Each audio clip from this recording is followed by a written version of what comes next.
so another contradiction ni a tún fẹ́ mú wá so léyìí tó jẹ́ sí wípé nǹkan tí mo fẹ́ lò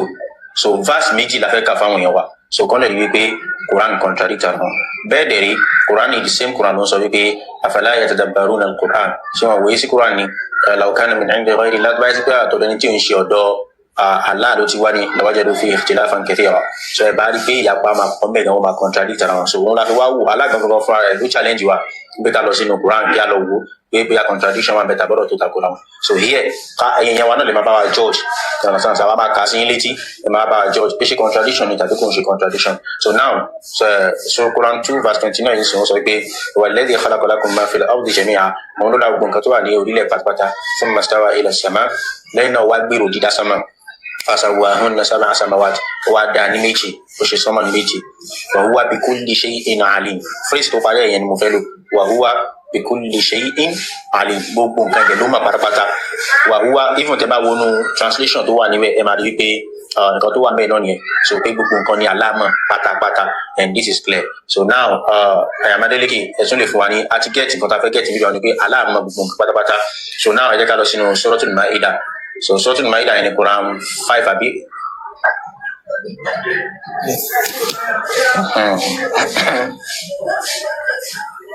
yes Quran 5 yeah so Quran 5 verse 94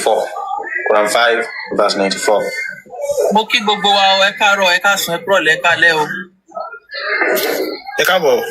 maniti. ẹ ṣe gan wọn ni ya ayyuhal ladhina amanu fẹ̀yìn tí ẹ gbà aláàbọ̀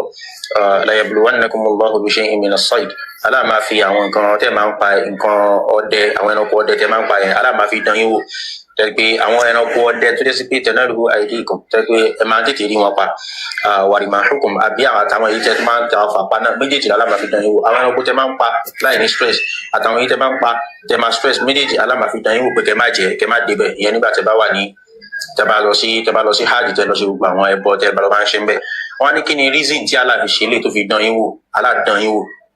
kí ni reason tí Allah fi dán yín wò liya'lama Allahu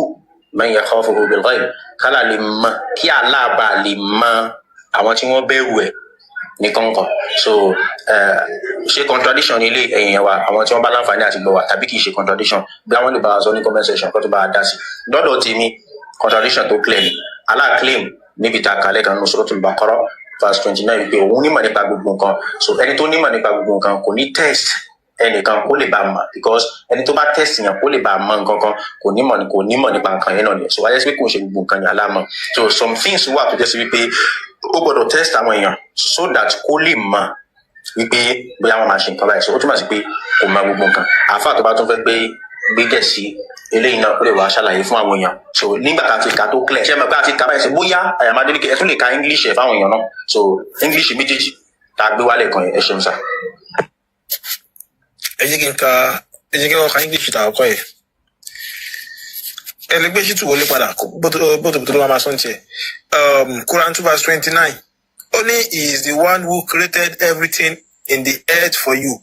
Wọn ló dá gbogbo nǹkan tó wà ní orí ayé fún yín o then he turned toward the heaven ó kọjú sí ọ̀run forming it into 7 heaven ó wá ń ṣe ní sánmà méje and he has perfect knowledge of all things ó dẹ̀ ní ìmọ̀ nípa gbogbo nǹkan. So Suratul Ma'idah yẹ aya 94 ṣe 94 yìí náà ní èdè kan. 94 Suratul Ma'idah 94 right. Only all believers, ẹ̀yin Mùsùlùmí, Allah will surely test you with blame within the reach of your hand. Allah máa dán yín wò pẹ̀lú àwọn nǹkan tó wà ní ìkáwọ́ yín. Aspire to distinguish those who fear him in secret. Láti mọ eléyìí tó wáyé pé yóò bá máa bẹ̀ ṣe ìpamọ́ fún nǹkan tí òun fi sí kọ̀kọ̀. Whoever transgress from now on will suffer a painful punishment. Ẹni tó bá kó lójú ọ̀nà á jẹ ìyà eléte eléèrò. Èbó ṣe jẹ́ nìyẹn. So ẹ ṣe gan mẹ́rin Adeleke so Allah sọ ní ọ̀nà kan wípé òun mọ gbogbo nǹkan níbo mi ó lóun máa test wọn liya'lama Allah kí Allah lè mọ̀ ẹ understand so bí ó ṣe jẹ́ nìyẹn so mùsùlùmí tó bá sọ wípé kó wá tún kà fún wa kó tún bá a ṣe káyà yẹn ya ayyuhal ladhina amanu ẹ̀yin tẹ́ gbà lágbọ́ so kí ó dẹ̀ wá so tí mùsùlùmí bá wà mẹ́rin kó gbóhùn sókè àwọn èèyàn kúkú ti gbọ́ wa so ó clear àwọn èèyàn ti gbọ́ nǹkan tí a sọ so ó dà pé apostolic yìí muslim ni wọ́n. ọ̀rọ̀ kì í ṣe muslim ẹ̀ka lẹ́ o ẹ̀ka ẹ̀kọ́ ọ̀lẹ́. ẹ̀kọ́ ọ̀lẹ́. ẹ̀yà fún weekend. yes sir. ẹ jọ nǹkan tẹ́mi kàn fẹ́ sọ ni pé ṣe rí program tẹ́ gbé kalẹ̀ yìí is not kì í ṣe ṣeré-ṣeré kì í ṣe fáwọn ọmọ kéékèèké ṣe rí àwọn àfáà méjèèjì tó máa àwọn àfáà most especially àfáà àbíbù yẹn ó kàn máa ń mú ṣeré ni ó ti mọ òótọ́ ọ̀rẹ́ di irú àwọn yẹn kò sí nǹkan tẹ́ ẹ̀dì sọ́tọ́ máa gbọ́ ẹ wálé àná ẹwà àfáà kan tẹ́ tó almost 5 hours náà ti wà ń bẹ̀ yẹn tán fi ń waste time tẹ́ bá ti try láti convince wọn tí wọ́n bá ti gbọ́ ẹ já wọn dànù kọ́ má máa waste time wa ọmọ kékeré kọ́ ló wà ń bì ẹ já wọn dànù ẹ má yẹ kọ́ máa waste ó kàn wá mú yín ṣeré ni ó wà táyárìn tó ẹjọ́ nítorí Ọlọ́run ẹjọ́ àwọn tó fẹ́ gbọ́ wọn ti gbọ́ kò ní kẹ́ máa confuse kẹ́ máa try láti máa confuse láti máa wọ́n kàn wá mú yín ṣeré ni ẹ wá àbíbù yẹn gbogbo ìgbà ló máa ń wá tó bá dẹ̀ wá kò ní rí ìkan gidi kan sọ àgbàlagbà rẹ̀ á kàn máa sọ̀tọ̀ kú sọ ẹjọ́ nítorí Ọlọ́run kọ́ tẹ́mi kàn fẹ́ sọ nìyẹn ẹjọ́ Ọlọ́run á máa rìn lọ́wọ́. ẹ ṣe bàbá wa ẹni láfikún sáà Amadolike láfikún so gẹ́gẹ́ bí nǹkan tẹ ẹ ṣe gan bàbá wa so wọ́n máa ń wá láti wá tẹ bá wò ara yìí àbábẹ yẹn so tẹ bá wò ẹ máa rí pé tó bá ti wọlé wọ́n máa ń wọlé ní wọlé kó lè distracted tó tá à ń ṣe understand so àwọn kan wà bẹ́ẹ̀ mo máa ń fẹ́ sọ̀rọ̀ bọ̀ mi fẹ́ kó dàbẹ̀ ni pé bóyá mi fẹ́ kọ́ ètò tẹ̀síwájú ni so àwọn èèyàn mùsùlùmí gidi tó yẹ pé wọ́n sì fẹ́ sọ̀rọ̀ so wọ́n sì wà ń sàlẹ̀ tó yẹ pé àwọn wọ̀nyí á ti mọ̀ wọ́n tí wọ́n need entertainment wọn tá bá fẹ́ rẹ́rìn tàbí tá bá fẹ́ ṣe kínní so a lè lọ sí Sabinus tàbí ká lọ gbọ́ Brain Jota tàbí ká lọ wo all those people ẹ̀ ọ̀nà so wọ́n need kan wá entertain wa so a ti mọ̀ wọn kò need ká gbé wọn wá sókè. ẹ̀rí pé ìgbà tó wọlé lẹ́ẹ̀kan ìgbà tó rí pé àfáà yẹn ò rí kankan sọ ló ṣe wá ókè wọ́n wá ní pé kó tún kínní yẹn wá sọ pé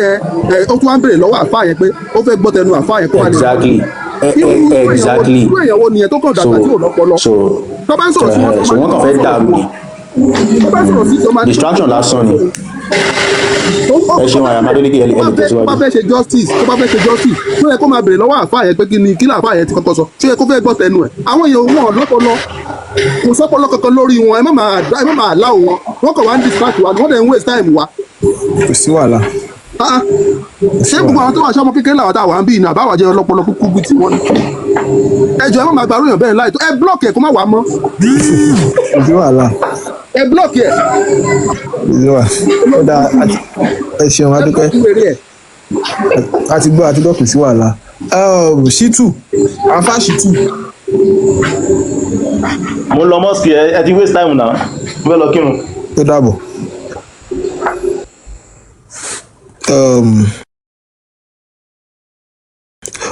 Contradiction ni pé Allah ó pé ó ní ìmọ̀ àwọn kan send request nísàlẹ̀ nípa ó nímọ̀ fún nípa gbogbo nǹkan ẹ jẹ́ kí n gbé lè wọlé so ní ibì kan ó dẹ̀ sọ pé màá máa dán yín wò ìbílẹ̀ máa ń wo kíní yẹ kò sùúrù àwọn àyà tó sọ pé òfin. Bàbá Malik ẹ yé kí Akib ilé kó sọ̀rọ̀ nípa ẹ̀ à ń bọ́ bàbá ẹlẹ́sìn so Akib àbí Akim ni. ẹ káàsì. ẹ káàbọ̀.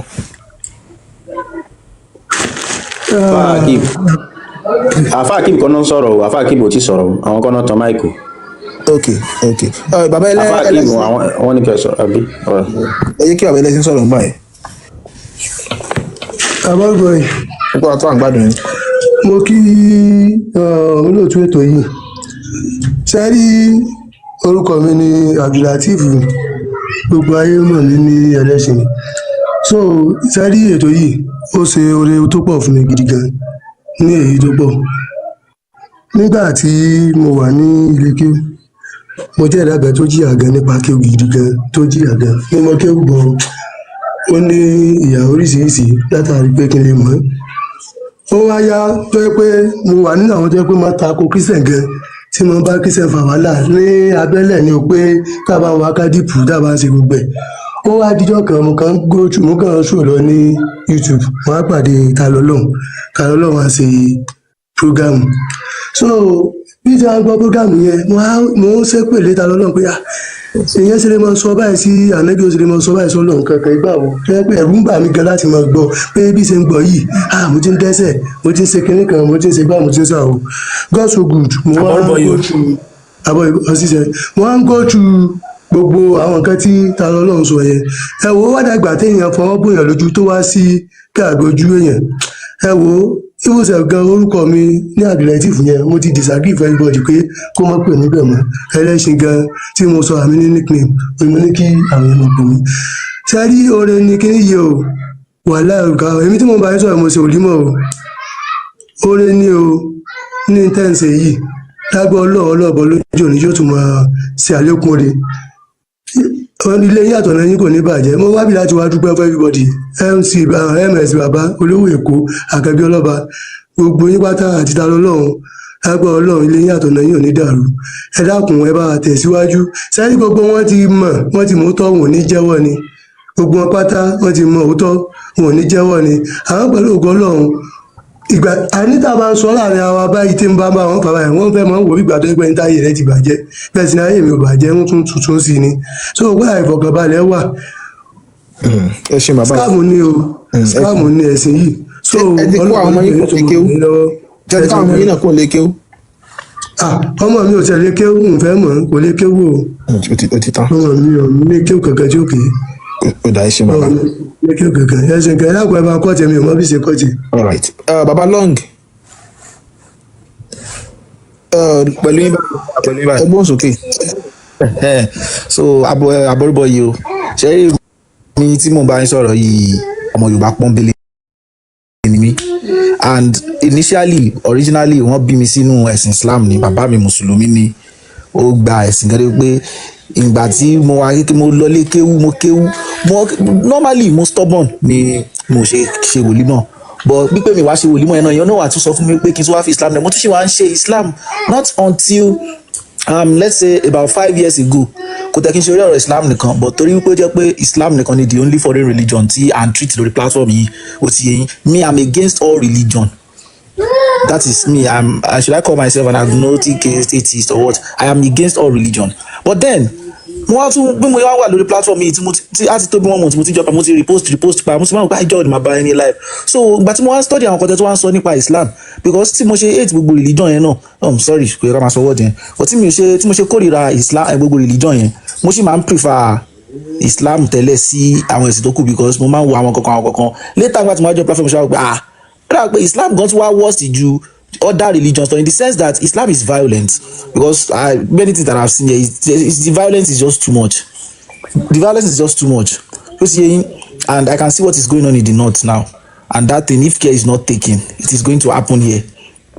tó yẹ pé ìwọ tó jẹ́ ọmọ Yorùbá tó yẹ kó jẹ́ Adékúnlé tó yẹ kó tó bá máa yá nísìnyí ṣèbí náà máa wọ́n ṣẹ̀ṣẹ̀ ń pèèyàn kan ní Adélẹ́yẹ Abdulaziz kìnìkan Abdulaziz wọ́n sì ń jẹ́ surname tó bá yá surname gan ṣèbí ní for example nísìnyí èmi tí mo jẹ́ ọmọ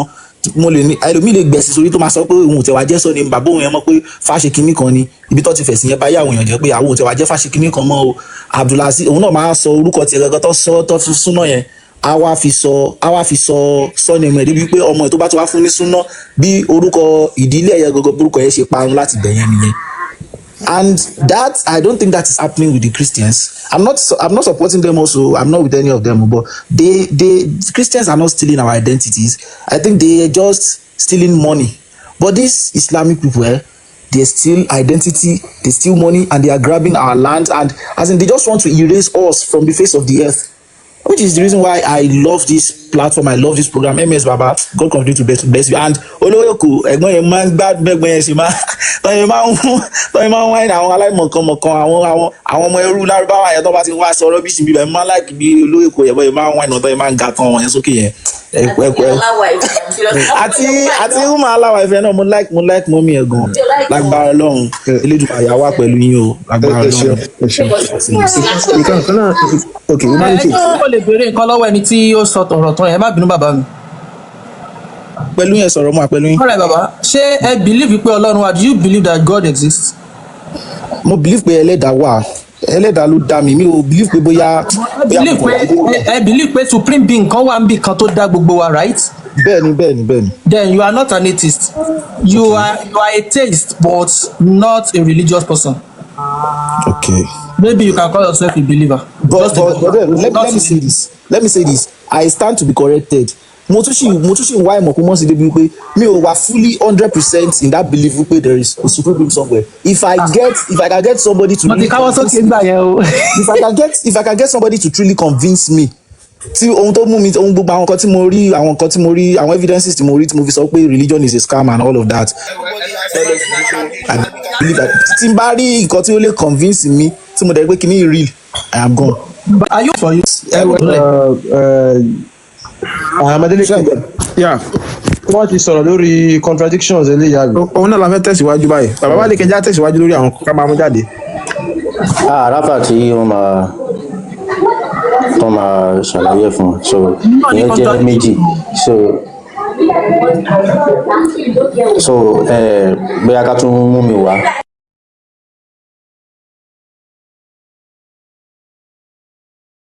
So yẹ kí n wo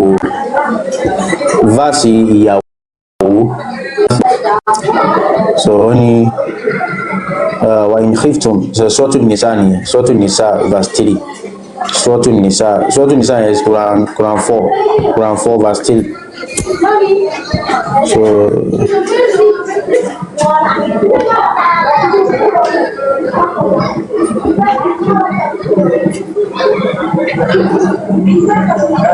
Tẹ́tí lójú screen. So ó ní wa in khiftum ẹ̀yin ẹ jẹ́ kí ẹ má bínú Adeleke. So bá ṣe ń sọ àwọn nǹkan wọ̀nyí tá à ń sọ àsọ pé bí a fọ́ọ̀n lásán tàbí ká kàn máa gbọ́ ẹ kí wa náà ká máa nóòtì ẹ̀ kalẹ̀. So by the time tá a bá máa fi bí ẹlẹ́kẹ̀ẹ́ta bí contradiction ẹlẹ́kẹ̀ẹ́ta lélẹ̀ báyìí sí. So ó yẹ kẹ́ni kọ̀ọ̀kan wa náà lè sọ pé ó lè beat ẹ̀ pé yes there is contradiction in the Quran. So nínú àwọn ẹ̀rí jẹ́mìíso fún àwọn ọmọ Yorùbá nìyẹn wípé ẹ̀sìn yìí kì í ṣe nǹkan tá a lè tẹ̀lé. So because a lórí pípé kọjá nǹkan tó ń gbé wá yẹn lọ, nǹkan tó wà nínú ìwé yìí a gbọ́n ju nǹkan tó wà ń bẹ̀ lọ. Ẹni tó bá gọ̀ mi ò ní lè ronú pé báwo lọ̀rọ̀ tó takora wọn ṣe máa sọ wípé àtọ̀dọ̀ ẹni tó dá gbogbo ayé ló ti wá. Ẹ understand. So ẹ máa nóòtì ẹ̀ kalẹ̀ kẹ́ẹ̀dẹ̀ máa mọ gbogbo ibi tí ẹ̀rí kọ̀ọ̀kan wá. Quran 4 verse 3 ó ní wa in khiftum alla tuqsitu fil yatama, tẹ́ bá ń páyà pé ẹ̀yin lè ṣe déédéé ní àwọn ọmọ òrukàn. Fankihu ma taba lakum minan nisa, ẹ fẹ́ ní tó bá ti wù yín nínú àwọn obìnrin. Mathna wa thulatha wa ruba', ẹ fẹ́ méjì mẹ́ta mẹ́rin. Wa in khiftum alla ta'dilu, tẹ́ bá wá ń bẹ̀rù pé ẹ̀yin lè ṣe déédéé fawahida, ẹ fẹ́ ọ̀kan péré. Ẹ understand. Tẹ́ bá ń bẹ̀rù pé ẹ̀yin lè ṣe déédéé ẹ fẹ́ ọ̀kan. Aw ma malakat aymanukum, tàbí kẹ̀dẹ̀ àwọn tí a gbọ́ àtọwọ́ yín ká àwọn ẹrú tẹ́ kó lẹ́rú. Ẹ understand. So ibi tí mo fẹ́ lò bí àyà yìí, àwọn nǹkan tí mo fẹ́ lò nínú àyà yìí ni wípé Allah sọ ń bẹ̀ wípé ó rọrùn gẹ́gẹ́ bí gbogbo ẹni tí ó bá lè ronú dáadáa. Ẹ máa rí wípé nǹkan tá là ń insinuate níbí báyìí ni pé ó rọrùn kí èèyàn fẹ́ obìnrin méjì mẹ́ta mẹ́rin, ó lè rọrùn kéèyàn ṣe déédéé. Ẹ understand. So nítorí pé ó sọ pé fankihu ma taba lakum minan nisa, ẹ fẹ́ tó bá ti wù yín nínú àwọn obìnrin, ẹ fẹ́ méjì mẹ́ta mẹ́rin. Tẹ́ bá wá bẹ̀rù pé ẹ̀yin lè ṣe déédéé, ó túmọ̀ sí pé Allah ń sọ wípé a lè ṣe déédéé, torí ẹ̀ ló ṣe kọ́kọ́ pa wá láṣẹ, torí ẹ̀ ló ṣe kọ́kọ́ gbà wá nímọ̀ràn. Ẹ understand. So tí mo máa ń connect ẹ máa tẹ̀lé mi o. So torí ẹ̀ ló ṣe kọ́kọ́ gbà wá nímọ̀ràn pé ẹ fẹ́ méjì mẹ́ta, nítorí pé ó mọ̀ wípé torí pé gbólóhùn tó lò so ẹni ẹ fẹ́ marry, so a lè ṣe nìyẹn, ó mọ̀ pé ó túmọ̀ sí pé a lè ṣe déédéé. Ó wá fi option kalẹ̀ pé ẹni tí kò bá wá lè ṣe déédéé, ṣe understand. So tẹ́ ẹ bá ti lè ṣe déédéé ẹ fẹ́, so bó ṣe jẹ́ ní. So káwá padà sínú Suratul Nisa yẹn náà, Quran 4 yẹn náà ni o. So verse 129 káwá wo nǹkan tí Allah sọ ń bẹ̀.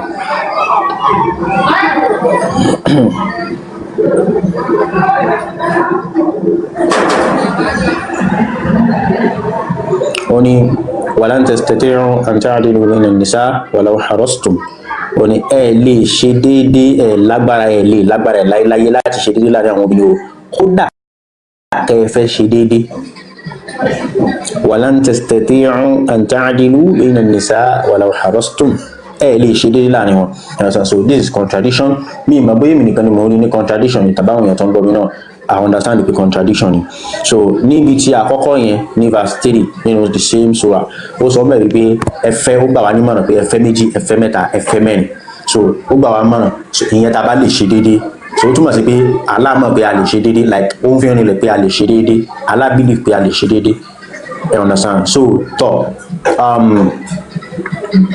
ẹ ṣe gan. So Allah believe pé a lè ṣe déédéé. so ló fi wá sọ wípé tẹ́ ẹ̀ bá wá lè ṣe déédéé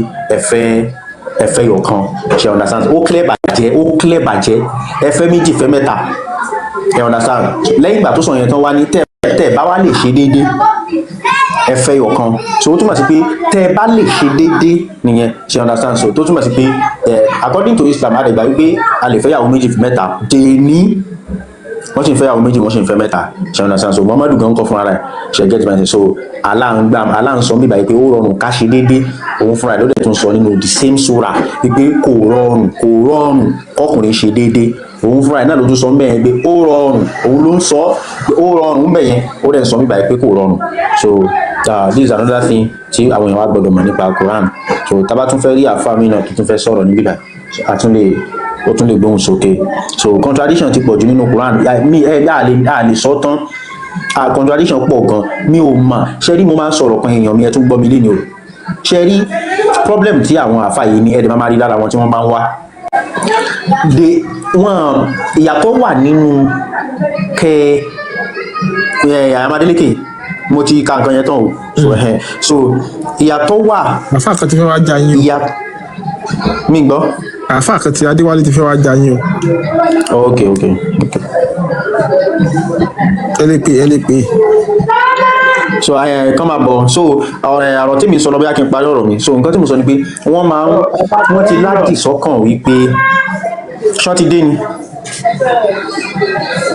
Adéwálé ṣe wà ń bẹ̀. wọ́n ti láti sọ́kàn bóyá kí n délẹ̀ náà pé ó wọ́n gan òjákè so wọ́n ti láti sọ́kàn so wọ́n ti ní àdìsọ́kàn wípé kíní làwọn fẹ́ ṣe kán tó ṣèwádìí pé ṣé nǹkan táwọn lè ṣe ni ìyàtọ̀ wà nínú méjèèjì mo ṣèwádìí lórí kíní pé ṣé nǹkan tí mo lè ṣe ni kí n tó ṣe ó yàtọ̀ sí pé mo ti ń ṣe mi wá fẹ́ kúrò bẹ́ẹ̀ mo fẹ́ dúró níbẹ̀ so kò sí nǹkan tẹ́ lè sọ wọ́n máa fi nǹkan kan justify nǹkan kan náà ni àtàmà náà máa wí kò sí nǹkan tó ń jẹ́ contradiction nínú nǹkan tó bá ti ní àdìẹ ọkàn purity nípa ẹ̀ gbàgbé mo fẹ́ káwọn èèyàn understand kíní yẹn so káwọn èèyàn lè mọ̀ wípé ẹni àfà tó bá ń sọ̀rọ̀ àtàmà lásán òun ló ń wí ẹ understand so àtàmà ló ń wí nítorí pé wọ́n ti gba kíní yẹn already wọ́n wá fẹ́ defend ẹ̀ wọ́n ti gba kíní yẹn already wọ́n wá wá àtàmà fún un kò sẹ́nì kankan tó máa ń contradict ara ẹ̀ tó bá fẹ́ defend ara ẹ̀ kò sí ó máa rí nǹkan kan sọ ẹ understand so and even bó ṣe rí yẹn náà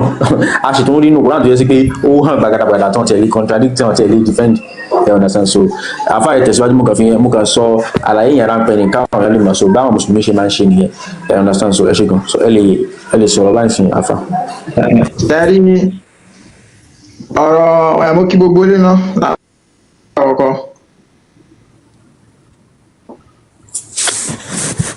kálọ̀ wọn ṣe.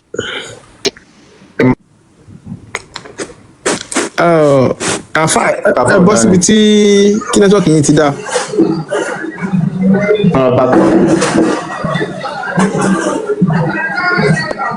Mayele in particular aláwọ̀kọ́ yìí. Network àfáà ò dáa tí mùsùlùmí mi bá wà ń bẹ̀ kan wọlé. Ṣé ń gbọ́ mi? Tí mùsùlùmí bá wà ń bẹ̀ kan sọ̀rọ̀.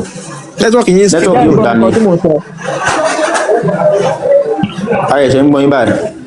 Ẹ lè má sọ̀rọ̀ ká gbọ́ yín wò. Ó yá àti ń bẹ̀rẹ̀. Ohun tọ́lọ́wọ́n bá ń sọ ń bẹ̀rẹ̀ di alákọ̀ọ́kọ́ ilé tó hàn lójú screen yìí. Tọ́lọ́wọ́n bá ń sọ ó ní fáńkì húmọ́ tọ́ba làkúnmínà nìsà pé ẹfẹ́ni tó bá wù yín méjì ó ní mọ́síná wàásùlásá ìyẹn mẹ́ta wárùbá ó ní mẹ́rin àti méjì àti mẹ́ta àti mẹ́rin tọ́lọ́wọ́n bá kàkalẹ̀ yìí ṣe àpépele mẹ́ta nìyẹn méjì mẹ́ta mẹ́rin ìyẹn ni wípé ẹ lè fẹ́ méjì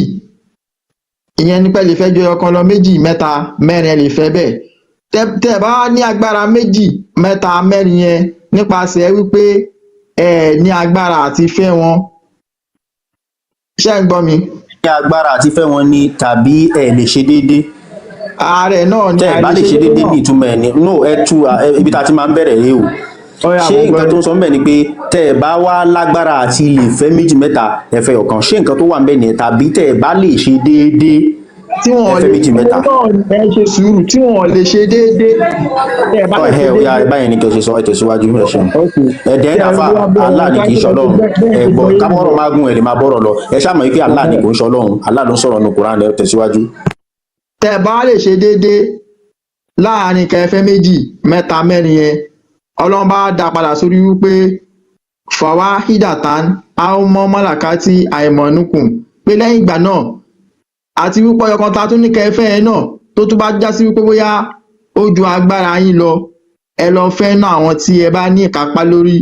láwọn tó bá jẹ́ ẹrú fún yín kò ń ṣe ẹrú nǹkan mi bẹ́ẹ̀ yẹn ẹ tún ti sọ nǹkan mi bẹ́ẹ̀ yẹn sì ṣèbí tá a ti máa ń bẹ̀rẹ̀ náà lélẹ́yìí tó tún máa ń di ẹ̀pọ̀ yẹn rìn. ó ní fa in khiftum alla ta'dilu fawahida tẹ ẹ bá ń bẹ̀rù pé ẹ ní lè ṣe déédéé tẹ ẹ ní lè ṣe déédéé ẹ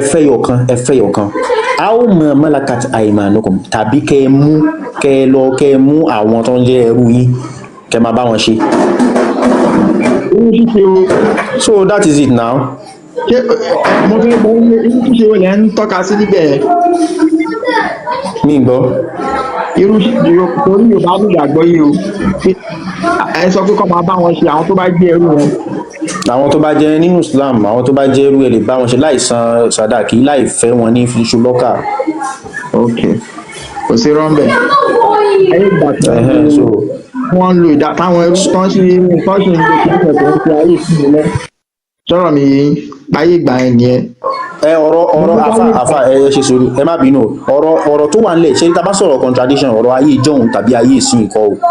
à ń sọ̀rọ̀ nípa nǹkan tán kọ síbẹ̀ ìtumọ̀ like literal meaning so ọ̀rọ̀ contradiction ò ní ṣe bóyá tá a bá sọ̀rọ̀ wípé Muhammadu ó jagun ó wá pààyàn ìgbà yẹn lè máa sọ wípé a lè máa jọ máa drag yẹn pé ayé ìjọ yẹn ní kì í ṣàyè sí but when we are talking about contradiction ní ṣe pẹ̀lú literal meaning tó wà níbi nǹkan tó kọ kalẹ̀ so whether ó ṣẹlẹ̀ láyé ìjọ òun ni tàbí ó ṣẹlẹ̀ láyé ìsìn so the verse 3 ìtumọ̀ kí ló ń sọ ń bẹ̀ then verse 129 yẹn náà kí ni wọ́n sọ ń bẹ̀ nǹkan tá a kàn fẹ́ mọ̀ nìyẹn ṣó wá forí gbára wọn tàbí kò forí gbára wọn point wà nìyẹn ṣe get àfà. ọ̀rọ̀ yìí kò forí sára wọn ṣe rí bá ti lè tẹ̀sẹ̀ ṣó yìí ẹsẹ̀ gbé wà yìí ṣọ́rọ̀ mi yé yín hello. à ń gbọ́ yín sẹ́ẹ̀ máa sọ̀rọ̀ lọ. òun kò ń ṣe pé contradict alákọ̀ọ́kọ́ nǹkan tọ́lọ́run tẹ̀ láti sọ níbí ni wípé ìgbà tó ka méjì tó ka mẹ́ta tó ka mẹ́rin tó ṣẹ̀ wá sọ wípé tó ṣẹ̀ wá dá padà sórí ọyọ kan wípé tí ẹ bá ń bẹ̀rù àti ṣe déédéé láàrin méjì mẹ́ta àti mẹ́rin yẹn náà ẹ kúkú fẹ́ ọyọ kan tàbí kẹ́ ẹ máa bá ṣe pẹ̀lú àwọn tí ẹ bá kó ní ẹrú ṣọ́rọ̀ mi yé yín ohun tọ́lọ́wọ́ jẹ́ tọ́lọ́wọ́ dídì sọ níbí ni wípé òun ti sọ tẹ́lẹ̀ náà ayé àkọ́kọ́ pé ẹ ní lè ṣe déédéé torí ọlọ́wọ́ pa ní lè ṣe déédéé. léyìí tó túmọ̀ sí pé ẹ̀yin ọkùnrin ẹ gbọ́dọ̀ fẹ́ ju ìyàwó kan lọ àbí bẹ́ẹ̀ kọ́ ni. kò túmọ̀ sí pé àgbẹ̀rẹ̀ fẹ́ ju ìyàwó kan lọ. nǹkan tẹ̀ insinuate ó yẹ ṣá.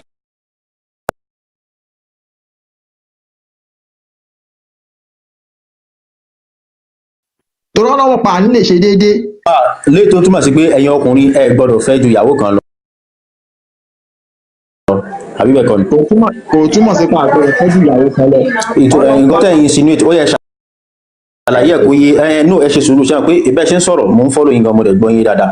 so ẹ kí tún ẹ àfa ẹ má bínú ṣẹlẹ̀ bomi ní nǹkan kan. mo ń gbọ́ yín sà. ká má fa èyí tá a sọ mẹ́ pé aláìsàn mẹ́ pé ẹ lè ṣe déédéé láàrin àwọn obìnrin náà ni ẹ understand so ó dẹ̀ sọ pé tàn bá ti lè ṣe nǹkan tí ìbéèrè tí mo wá fẹ́ béèrè ó túmọ̀ sí pé àfa sọ pé nǹkan kan náà ni verse yẹn jọ ń sọ. so káwá ló dé tó fi wọ́ tẹ́ fi wá ń fẹ́ mẹ́rin nígbà tó sọ pé ẹ̀kẹ́ ní tẹ̀ bá ti lè ṣe déédéé yẹn.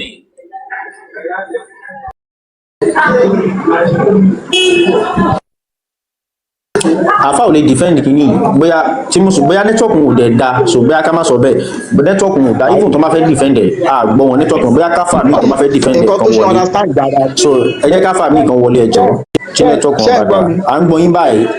tí network yẹn bá tún ti yẹ ségesège a lè yọ yín ó yẹ tẹ̀síwájú. kò sí wàhálà ṣẹ́ẹ́rì kan tó tá à ń sọ yìí.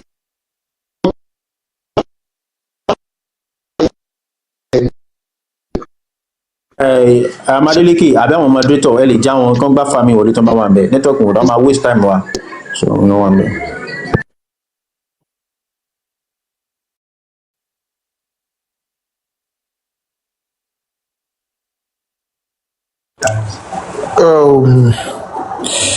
àáfà ọ̀rẹ́ yìí àwọn yóò ti lọ látẹ̀ kan ṣé kí n gbé wọlé àbí ìbò àbí kí ló pẹ́ rẹ̀. tó bá máa farabalẹ̀ ok ṣìtù ti wọlé so tó bá máa farabalẹ̀ ẹ jẹ́ kí ó sọ̀rọ̀. ayàtẹ̀ bèè lẹ́ẹ̀kan kọ́nà dán owó yẹn ẹ jẹ́ kí n ṣàlàyé fún yín abẹ́ tí rí yẹn ṣàlàyé ni. ó yá ó ní ká padà sí dán wọn wò ó yá à ń gbọ́.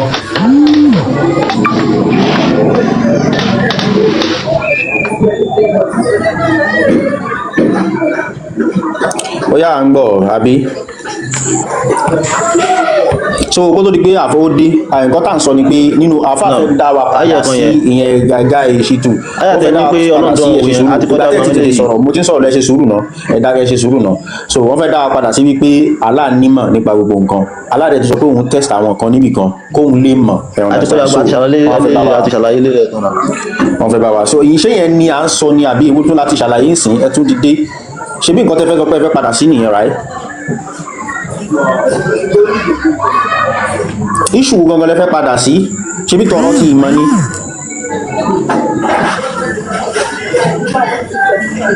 àti ṣàlàyé lé lẹ́ẹ̀kan ẹ̀yẹ́ká èyí tẹ́ bèè lẹ́ẹ̀kan tó lọ́wọ́ èwo la ṣàlàyé àti sọ̀rọ̀ wà lẹ́sí kọlákọlá kó mọ́ fi láàrín jẹmíyà àti ṣàlàyé lẹ́ẹ̀kan wà ní bá wa lọ nǹkan tá à ń sọ kọ́ yẹn òun ní kọ́lá kọ̀ọ̀kan là ń sọ phrase tó parí ẹ̀yẹn là ń sọ ọlọ́run dán àwọn èèyàn wò pé ọlọ́run nímọ̀ ìkọ̀kọ̀ ní wá dán wọn wò. ẹ̀ẹ́dẹ̀ farabalẹ̀ kẹ́ èmi ni mo fẹ́ ṣàlàyé fún yín báyìí kó lè yé yín verse tán gbé wá òótọ́ verse tá a lò lẹ́ẹ̀kan náà ni but another point tún wà nínú ẹ̀ tá a lò ní òun ló yẹ ká rò pé nǹkan kan náà la ṣe ń sọ àṣọ kankan náà ẹ understand so phrase tó gbẹ̀yìn yẹn la fẹ́ lò wà wúwà bí kò lè ṣe ìnà àlè ó nímọ̀ nípa gbogbo nǹkan so ẹ lè bá wa sọ ẹ lè fún gbogbo bẹ̀yẹn kẹ́ bá ka phrase tó gbẹ̀yìn yẹn kẹ́yìn náà sọ tó mẹ́ fáwọn èèyàn kan lè gbọ́ látẹnu yín directly ẹ ṣe ṣètò.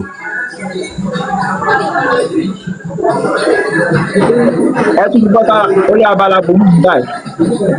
ṣé Mr. Adéwálé ṣé nẹ́tọ́ọ̀kì yín ti dáa. mo ti padà dé. ọ̀yà ṣe ẹdú bóyá kí ṣítù ta ló fẹ́ sọ̀rọ̀ bóyá kí n máa bọ́ bóyá ẹ lè bá wa yanjú eléyìí náà ṣèyí tí ṣítù tún dá wa padà sí ẹ lè bá wa tẹ̀síwájú so nǹkan tá à ń sọ bíbá bóyá ẹ̀ tí mọ̀ tẹ́lẹ̀ Mr. Adéwálé òun ni pé this verse tó ń gbé wá sójú screen yìí Allah sọ nígbà tó fẹ́ parí ọ̀rọ̀ ẹ̀ ó ní wa huwa bi kulli shay'in alim gbogbo nǹkan ló nímọ̀ nípa ẹ̀ pátápátá so ó wá sọ nínú Suratul Ma'idah ìyẹn Quran 5 so àwa a ti gbọ́ ìgbà tálà sọ fún wa bí a ní okay o Allah tọ̀ good of you we heard you agbọ́ ẹ̀ o tó ló bá di inú verse míì alábàásọ ń bẹ̀ fún wa wípé òun máa dán àwọn mùsùlùmí wò kó lè mọ̀ so ẹni tó lóun ti mọ gbogbo nǹkan so báwo ló ṣe tún máa dán àwọn èèyàn wò kán lè mọ̀ báwo ló tún ṣe tún máa dán àwọn èèyàn wò kó lè mọ̀ ṣe understand so ó yẹ kó mọ̀ kò need the test kò tiẹ̀ need the test initially kò need the test. ta ni kó lè mọ̀ ọ̀rọ̀ yín ò tí clear fi mi dáadáa o.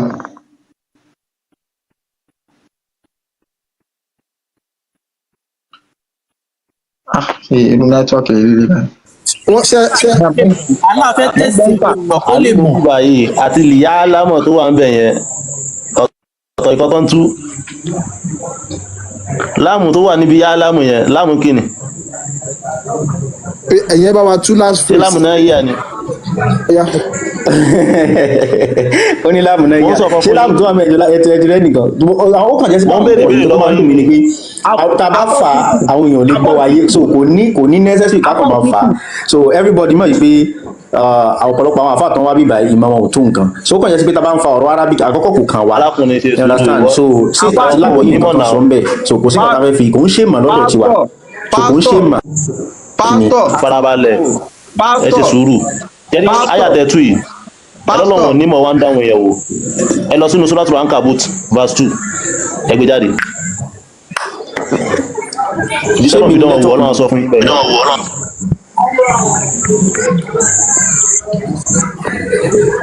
ẹ má bínú ní bẹ́ẹ̀ ń jí sọ́ọ̀tì contradictions ni èwo tún ni súrà mi. ẹ lọ sínú Suratul Ankabut verse 2 kẹ́lẹ́ bá ọmọ túmọ̀ kọ́tọ́lọ́run sọ ń bẹ̀ yẹn nígbà òun dánwò ó wà ń bẹ̀ mo wà ń bẹ̀. Mr. Maki ṣe ẹ̀yìn. ya mo wà mí. tó ṣe gbọ́n nǹkan tó ń sọ. so àfà ṣítù nǹkan tá à ń sọ fún ẹ òun ni pé aláàsọ ń bì báyìí gẹ́gẹ́ bẹ́ẹ̀ ti ṣe mọ̀ even ká má ka verse kankan nínú nǹkan alwajib fi haqqi man yuqal innahu huwa Allah ẹni tí a bá ń pè ní Allah tẹ́ sọ pé òun ni Ọlọ́run tó dá gbogbo àgbáyé pátápátá ṣe understand nínú ẹ̀tọ́ ẹ̀ ní bẹ́ẹ̀ ni and I'm proud of it so nínú ẹ̀ ni kó jẹ́ sí pé ó mọ gbogbo nǹkan pátápátá so even ká má ka universe so Allah wa ń test kó lè mọ̀ ó dẹ̀ làmọ́lẹ̀ fúnra ẹ̀ òun test àwọn èèyàn kan kó lè mọ̀ so that means kò mọ̀ aspect yẹn so ó need láti test so although normal so àwọn aspect kan wà tí wọ́n lè má nímọ̀ nígbà jẹ́ pé èèyàn need àti ṣe àwọn test kọ̀ọ̀kan kí wọ́n lè fi gbé ìmọ̀ yẹn jáde fúnra ẹ̀.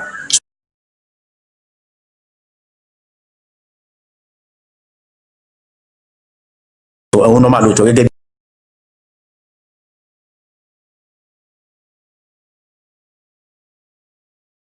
verse 2 gbé jáde ṣé nǹkan fún yín inú Suratul Ankabut verse 2 ọlọ́ni alif lam mim ahasiba an-nasu an yutraku an yaqulu amanna wa hum la yuftanun ọlọ́ni wa hum la yuftanun ọlọ́ni alif lam mim o ọlọ́ni ló mọ̀ tó máa yà yẹn ahasiba an-nas ìjẹ́yìn èèyàn rò an yutraku nípa fìyín lẹ̀ an yaqulu amanna yẹ́ máa sọ́nkẹ́ ìgbàgbọ́ náà Ọlọ́run wa hum la yuftanun àwà ní dẹ́gbàgbọ́n yín wò wa laqad fatanna alladhina min qablikum dádájú adáwọn tó wá síwájú yín wò tàfi wò gbàgbọ́ wọn ṣé ń yé báyẹn nǹkan tọ́lọ́run ṣe ń bẹ̀yẹn fún wọn nìyẹn Ọlọ́run dán wọn wò ní láti wò gbàgbọ́ wọn bóyá wọn nígbàgbọ́ lóòótọ́. ṣé ń gbọ́rọ̀ lẹ́nu ṣètò so èèyàn ṣe ti láì sí bóyá wa farabalẹ̀ ó ti sọ̀rọ̀ à interrupt ẹ̀ so ìgbà tó sọ̀rọ̀ ń sìn ó sọ the same thing tí mo ká fi accuse Allah ló tún ká again nínú Suratul Ankabut pé Allah tó need àti test àwọn èèyàn so nǹkan tá a dẹ̀ ń sọ ń bẹ̀yẹn náà nìyẹn wípé Allah need àti test àwọn èèyàn kó tó lè mọ àwọn tí wọ́n gbàgbọ́ nínú wọn so ó túmọ̀ sí pé Allah yẹn kì í ṣe Ọlọ́run Olódùmarè tí a gbọ́dọ̀ gbàgbọ́ nínú sẹ́ǹsì ọmọ ènìyàn tí ó bá pé dáadáa nítorí pé kò gbọ́dọ̀ nímọ̀ nípa gbogbo nǹkan kò tiẹ̀ need the test ẹ̀yin tẹ́ ẹ bá pè ní Ọlọ́run àgbáyé pátápátá kò wúlẹ̀ need the test initially tó kó lè mọ̀ nǹkan tó kọ́ tá sọ náà nìyẹn the same thing tó pé lọ́wọ́ mi nǹkan tá à ń sọ tó rà láyé ẹ̀ ṣe òun náà bá ẹ sọ lọ́wọ́ ẹ̀ yìí kó lè bá wọn pé ìtumọ̀ tó ń sọ ò gbọ́yé. ó jẹ́ dídá so kí kó tó di pé o sọ̀rọ̀ lọ́wọ́ ẹ̀ kí ló fẹ́ lo Suratul Ankabut yẹn fún tó mú wá láti fi justify kí ló fẹ́ fi justify nínú àyà kàkà ẹ̀. mo fi justify ẹ̀ fún ẹ náà ni pé sórí Ọlọ́run sọ ń bẹ̀ yẹn pé àṣìbà náà sùn ìjẹ́yìn yẹn ó máa rò ní ṣóńgbọ́ ayú tí rọ̀kún bá fi yín lẹ̀ ayé kúlù àmọ̀ nípa ẹ̀sùn pé ìgbàgbọ́ náà Ọlọ́run wà ó ń láyé fúta nínú nípa ní dán yín wò gbogbo ẹ̀rọ ládánwò láyé fa àti wàá fẹ́ parọ́ pọ̀ gan ládánwò lókù bóyá wà yìí. ṣe ti rí làákà Islam. Ọlọ́run dán wo ó mọ. so nǹkan tẹ́ ń sọ báyìí sí pé aládánwò ni Allah àfáàṣìtù Ọlọ́run máa ń dán yàn wò.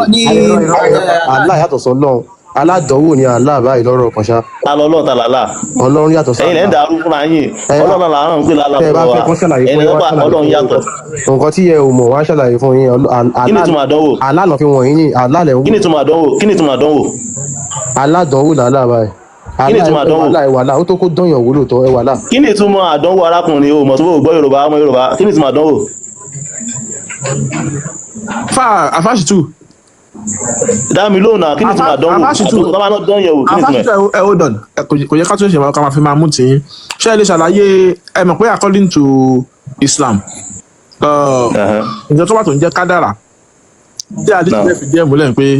gbogbo nǹkan tí èèyàn fẹ́ wá ṣe láyé láti ní oyún ní aláàtì. àkọ́dárọ̀ owó tẹ̀kọ̀ dé ní aláàtì àtàwọn tó máa wọ láti kìnìkan so aláàtì dá gbogbo ó ti fi gba àwọn nǹkan yẹn mọ́ wọn ṣe mọ̀ pé aláàtì dẹ̀ sọ pé onímọ̀ nípa gbogbo nǹkan so according to pé kádàrá yẹn ti wà ó ti ṣe mọ́ gbogbo wọn right now tó bá tó wà kó fẹ́ máa dán wọn wò tó yẹ pé òun ló kọ kádàrá yẹn fún wọn fún kí ló tó fẹ́ máa dán wọn wò fún wọn ṣe àti tó pé kádàrá wọn ni ká máa ṣe ìtakò. nǹkan tó gbọ́yé níbẹ̀ ni pé sórí àdánwò yẹn Ọlọ́run mi fún wọn ní gírèdì ni test yẹn máàkì tó máa gbà mẹ́tọ́ máa pass gírèdì ni ó ti yé kádàrá ṣe wà níbi tó wà. àfáàṣìtù iṣẹ́ máa ń ro kíní ìkẹ́ tó sọ ṣá. ẹni tó bá jábọ́ níbi àdánwò òun ló fall grade. àfáàṣìtù iṣẹ́ máa ń ro kíní tó sọ ṣá. Allah tó set exam fún àdánwò lẹ́yìn yẹn this same Allah ẹ sọ pé ó ti mọ àwọn tó máa pass àtàwọn tí ó ní pass o ṣé ó ń fa àwọn èèyàn play chess bàbá wèrè kò bá mú yẹn play chess inú mọ̀ ẹ̀ náà ni tẹ́yìn ò gbọ́yé. ẹ jẹ́ kí n gbàdí tí ẹ jáde màá gbé jẹ́ sọ kíní kan fún ẹ bó ṣe wà yìí ṣó ń gbọ́ bó ṣe wà yìí. Ayamadele kẹjọ tẹ bá ti ṣe tán mi náà nídìí one contradiction àmì mo ní one contradiction tí mo fẹ́ show. ẹ béèrè mo fẹ́ béèrè kọ́ humanity ẹgbẹ́ contradiction yìí wá wọ́n kàn máa waste time ẹ sọ ẹ tó bá fílé jáde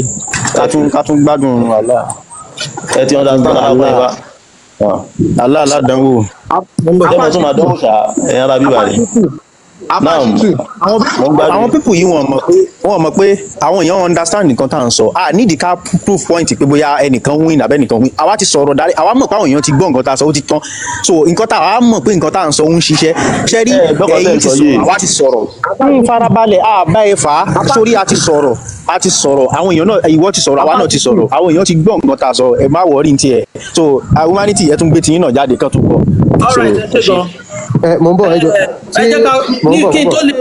ń bọ̀ sí kinní bá wà níbí àkànbí ọlọ́ba tó bá di next week Friday bá máa kírun tí bá di sọ pé aláwù alákùnbá káwọn máa sọ pé aláwù aládánwò ó máa tún lọ báyẹn wọ́n ti jẹ́ ká mọ̀ báyìí pé aládánwò ni ṣé àjọ ṣé mo lè sọ̀rọ̀ nsìn. ó yá. alright ẹ ṣe gan ní àkọ́kọ́ náà ká tó lọ màá kọ́kọ́ sọ fún wa pé kí ni gestation period ní pre-Islamic period and ní ayé ìsinyìí náà nídìí èyí bí ẹni tí ó gbé oyún tó kéré jù ni ó gbé oyún fún bí ìpìyàn tí wàá bí premature bí i 7 months ẹ jẹ́ ká wo Quran 46 verse 15 Ayamadele kẹtẹ bá ní ẹjọ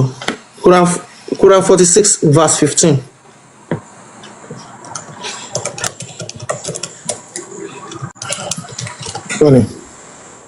Yeah. So only we have commanded people to honour their parents. Láti pàṣẹ fún àwọn èèyàn láti máa bọ̀wọ̀ fún àwọn òbí wọn. Their mothers bore them in hardship nítorí pé a bí wọn ní inú làálàá jọ̀njọ̀n kòókò and deliver them in hardship. Ó náà tún máa tún bí wọn inú làálàá jọ̀njọ̀n kòókò iná náà tún fi ń bí wọn. Only their period of bearing and winning is 30 months. Ẹ jọ̀ọ́ bá mi underline that word 30 months. Ó ní ìgbà tí a fi bí wọn àsìkò bí oṣù tá a fi bí wọn pẹ̀lú ìgbà tí a fi tọ́jú wọn ó jẹ́ 30 months. Ẹ jẹ́ ká wo 30 months how many years nìyẹn? That should give us 2 years and a half. 2 years and a half. Ẹ jẹ́ ká lọ sí Quran 31 verse.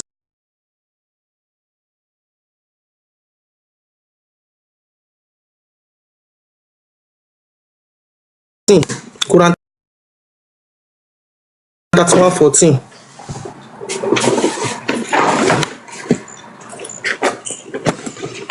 Ó ní we have to honour their parents àti a tún ti pàṣẹ nínú eléyìí náà pé kí àwọn èèyàn kan máa ṣe through hardship nítorí pé inú làálàá jọ̀njọ̀n kòókò ni a ti bí wọn and their winning takes 2 years. Ó ní their winning takes 2 years. Ó ń jẹ́ kó máa yé wa pé ìgbà tí a fi tọ́ wọn ọdún méjì ni ní ibi tá a ti ń bọ̀ ó ní pé nígbà tí a lóyún wọn àti ìgbà tí a fi tọ́ wọn wípé ọdún méjì àtààbọ̀ ni. Ìbéèrè mi wà ní wípé kí ni tó bá jẹ́ wípé 2 years ni a fi ń tọ́ ọmọ sí oṣù mẹ́fà ni a máa fi ń gbé oyún torí nǹkan tó ń claim ni wípé títọ́ ọmọ nìkan ni bíbá yìí wà fún bọ̀ lọ́hùn yẹn ó ní pé títọ́ ọmọ àti gbígbé oyún is 2.5 years but ní bíbá yìí ó ní it is 2 years so contradiction tá a máa rí ní káwọn àfáà bá ní àlàyé sí kí wọ́n fún wa. kò sí nǹkan tẹ́ fẹ́ sọ láyé yìí àwọn àfáà máa rí àlàyé sí so àwọn àfáà wọ́n ní kí lè fẹ́ sọ sí báyìí o wọ́n máa rí nǹkan kíní yẹn ò bá sẹ́yìn ò rí wọn ni kíní yẹn ò bá wà very clear báyìí kíkan máa sọ pé green kíkan máa sọ pé yellow wọ́n máa rí nǹkan sọ ṣáá ni bí kan máa defend the slave master wọn yẹn.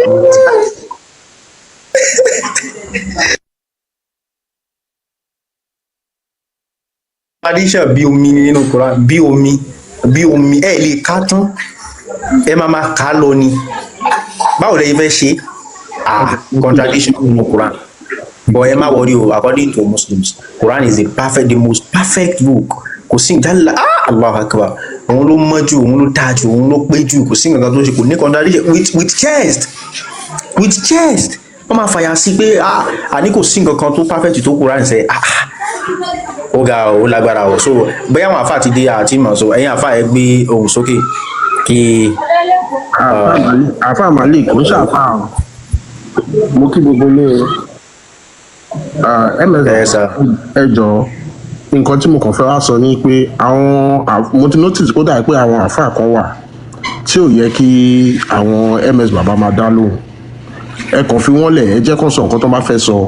kí àwọn èèyàn ní comment section because mo ti notice pé a lot of these people wọn really ní nǹkan kan tó fẹ́ sọ tó fẹ́ counter òótọ́ ọ̀rọ̀ tá à ń sọ bíbá ẹ̀ they just come they try and dig the conversation into rabbit hole pẹ̀lú bọ́n ṣe máa yíyàn so tẹ́bàdẹ̀ ń dá wọn lóhùn ó máa tún máa lead sí another conversation entirely so mo believe pé àwọn kan wà tó yẹ pé tó bá ti gbé ọ̀rọ̀ wọn ẹ̀ ti mọ̀ pé ẹni tó yẹ kéèyàn engage or ẹni tí ò yẹ kéèyàn engage ni wọn kàn sọ nǹkan tó máa sọ kán dẹ̀ bọ́lẹ̀ ni irú ẹni tẹ́ ń sọ fún lẹ́ẹ̀kan for example ẹ̀ ń sọ fún ó ń tẹnumọ́ ọlọ́run ọba àlékeọlá wọ́n dẹ̀ ń sọ fún ẹ pé ọlọ́run ń ṣe Allah torí àwa kan tá bá ó máa ń jẹ́ kí ojú máa ń tìyàn ṣe mọ̀ wípé èèyàn jọmọ Yorùbá èèyàn dẹ̀ ń rí ẹni tó jẹ́ ọmọ ìyá èèyàn tó ń sọ̀rọ̀ bí ìgbà tó yẹ pé kò sọ́pọlọ lórí wọn ọmọ kékeré ó mọ̀ pé Allah ló ń sọ̀rọ̀ nu Quran ẹ máa ka nǹkan báyìí ẹ máa rí tán kọ Allah gàdàgbà síbẹ̀ káàtẹ̀ sẹ́ pé ok based on nǹkan tán ti kọ yín ṣe yín wọ́n á dẹ̀ tún wá correct yín ẹ̀ẹ́dẹ̀ nílé pé Allah yìí náà ẹ máa tẹnu mọ́ ọlọ́run ọba àlékeọlá níbo náà kọ ọlọ́run ọba àlékeọlá àyà Kùránì tó ń gbé síbí báyìí sìn tẹ́ bá wo ibi tó ti dárúkọ Allah ń bẹ̀ Allah náà máa kọ síbẹ̀ àwọn òyìnbó tó tú gan tó ń bá wọn tú torí ẹ máa sọ pé àwọn lárúbáwá kan náà kọ hadith ṣùgbọ́n àwọn lárúbáwá náà kọ Quran àwọn lárúbáwá náà kọ Quran ṣùgbọ́n àwọn òyìnbó náà bá wọn tú àwọn lárúbáwá náà kọ gbogbo orúkọ tán ló gba hadith wá èmi ò tí ì rí orúkọ òyìnbó kankan bẹ̀ mi ì tí ì rí tán kọ sí inú hadith kan pé Peter ló gbà wá or Paul or Samuel or Joseph or even Stone orúkọ àwọn òyìnbó nìyẹn paper book gbogbo orúkọ tó gba hadith wá orúkọ àwọn ọmọ lárúbáwá ni kò sórúkọ Yorùbá kankan bẹ̀ ẹ̀yin ọmọ Yorùbá lẹ máa sọ pé ìkọkúkọ náà kọ àwọn òyìnbó náà bá wọn tú àwọn lárúbáwá lajú wọn lẹ̀ wọ́n gbé hadith wọ́n gbé Quran wọn fún àwọn òyìnbó ní Bible kán bá wọn tú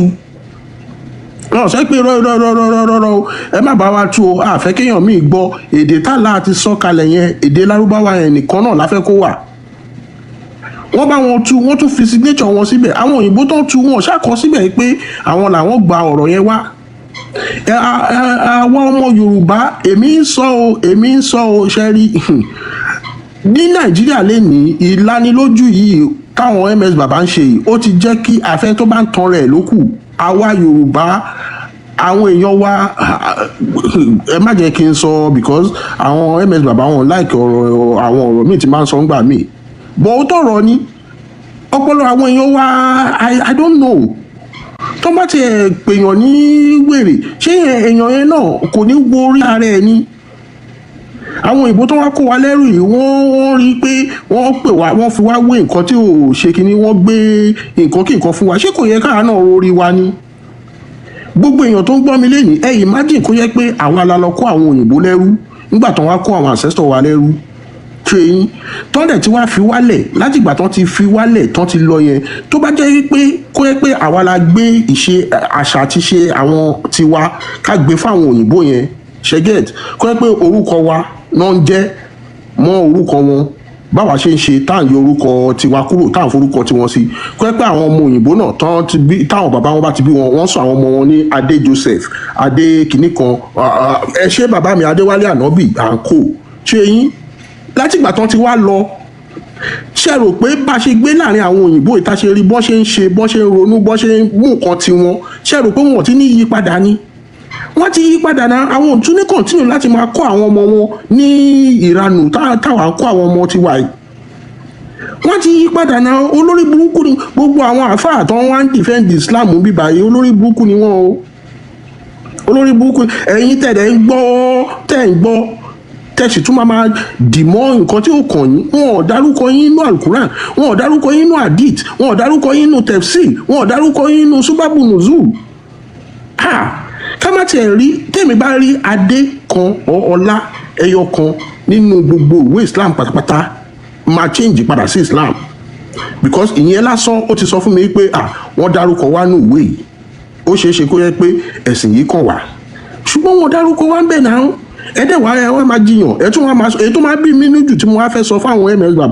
bàbá mi Adélékè màmá mi Ọbalọ́mọ gbogbo èèyàn ní pé ẹjọ́ àwọn because kìíní yẹn ó máa ń trigger àwa kan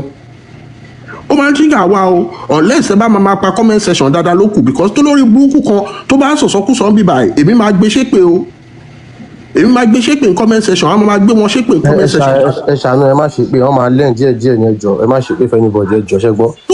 ẹjọ́ ẹni tó bá fẹ́ lẹ́yìn ẹ máa ṣàlàyé fún wọn ṣẹ́gẹ́ ẹ má ṣe pé. ó yé mi bá ms bàbá ẹni tó bá fẹ́ lẹ́yìn náà ẹ jẹ́ káwọn náà máa farabalẹ̀ kó máa farabalẹ̀ tó bá ń sọ nǹkan fún wọn tí ò bá yé yín even tẹ́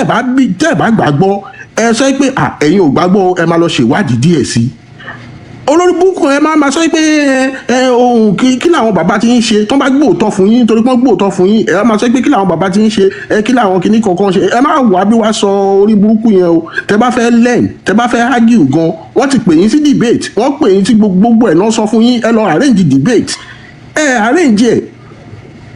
ẹ tún wá sórí platform wọn bí wọ́n tún máa ṣe wọ́n spend time wọ́n spend effort wọ́n spend gbogbo ẹ̀ láti ṣe pé kẹ́ má ṣe orí burúkú ẹ tún wá máa bá wọn argue nǹkan tí baba yín kò sí bẹ́ẹ̀ nígbà tó ń kọ́ ẹ̀yin àfa Yorùbá baba gbogbo ẹnu mo fi sọ gbogbo àwa tá à ń sọ̀rọ̀ yìí náà ìgbà tó ń kọ́ gbogbo Quran story yìí a gbọ́ lásán ni etí la fi gbọ́ àwọn baba ńlá wa tó ń gbà gan etí lásán náà fi gbọ́ kò sí kankan ní wọn tó wà ńbẹ̀ ẹ wá máa sọ̀rọ̀ bí ìgbà tó yẹ pé ẹ̀yin ni personal assistant Allah nígbà nǹkan tá la gbà lérò bẹ́ẹ̀ yẹn kọ́ nìyẹn àbí kò fẹ́ dá fún yín ni ẹ mọ̀ nǹkan tá la gbà lérò èèyàn ẹgbẹ́ yín gan ẹ lè mọ̀ nǹkan tó gbà lérò gbogbo ẹnu mo fi sọ èèyàn ẹgbẹ́ yín ẹ lè èèyàn séèyàn bí ms bàbá ṣe wà yín sìn mi lè sọ pé nǹkan báyìí lẹ́mẹ̀ẹ́ bàbá ń gbà lérò níbi tó wà yẹn ẹ wá máa sọ pé nǹkan tá la gbà lérò kọ́ nìyẹn ẹ̀yin mọ̀ nǹkan tá la gbà lérò àwọn kan ò gbàgbọ́ yí ẹ̀ ni àgbọ́yẹ̀wò lẹ́yìn gbọ́ ju di mé èyìnbó tó tú síbẹ̀ lọ ṣebí nǹkan tó sọ fún yín ni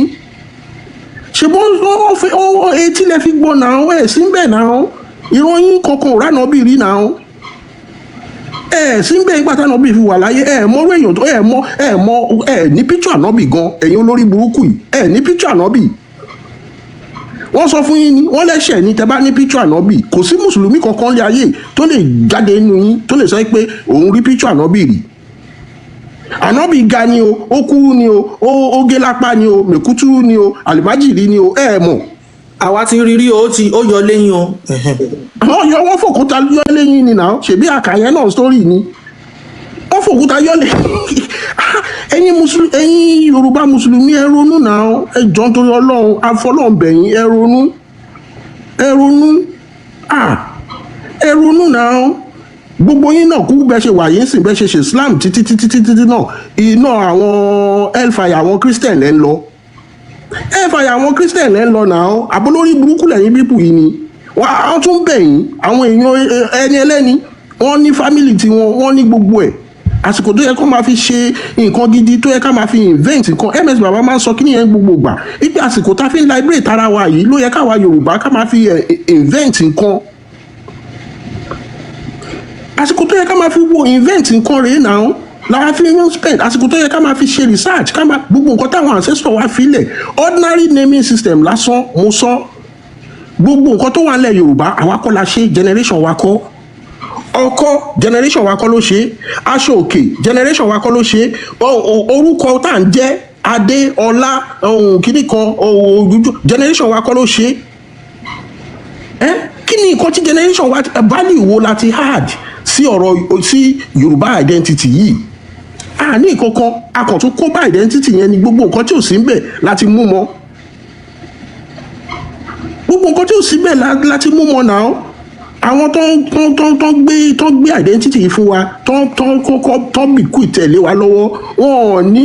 gbogbo àwọn orí burúkú tá ti kó wọ inú identity yìí èmi eléyìí máa fi land ṣẹ́rí whether we like it or not nǹkan tí mo ṣe respect mo bẹ̀ Olódùmarè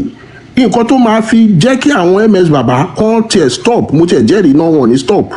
ṣé yín àti ẹ̀ níri rárá because ṣẹ́rí reality wa ní pé ọ̀pọ̀lọpọ̀ àwọn èèyàn wa wọ́n ti fi ẹ̀sìn báyé wọn jẹ́ díẹ̀ báyìí ló kù mo tún sọ ọ̀pọ̀lọpọ̀ àwọn èèyàn wa wọ́n ti fi ẹ̀sìn báyé wọn jẹ́ o díẹ̀ báyìí ló kù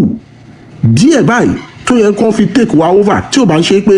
Elédùmarè tó gbé àwọn people yìí dìde ẹjọ́ ẹ̀yin èèyàn wa tẹ́ bá wá bí wá argue ẹ fẹ́ defend Allah náà ni ẹ jẹ́ kó rí yín pé ẹ ṣe pẹ̀lú orí pípé ni ẹ ṣe pẹ̀lú orí pípé ni tẹ́ ẹ bá ṣe pẹ̀lú orí pípé àwa kan wà ní comment section àwa gan tẹ́ bá lẹ̀ gbádùn àwa gan because a lè jẹ́ kẹ́ kó bá wa tẹ́ bá tẹ̀ tí kó bá wa a lè jẹ́ kẹ́ kó bá wọn generation wa tó ń bọ̀ náà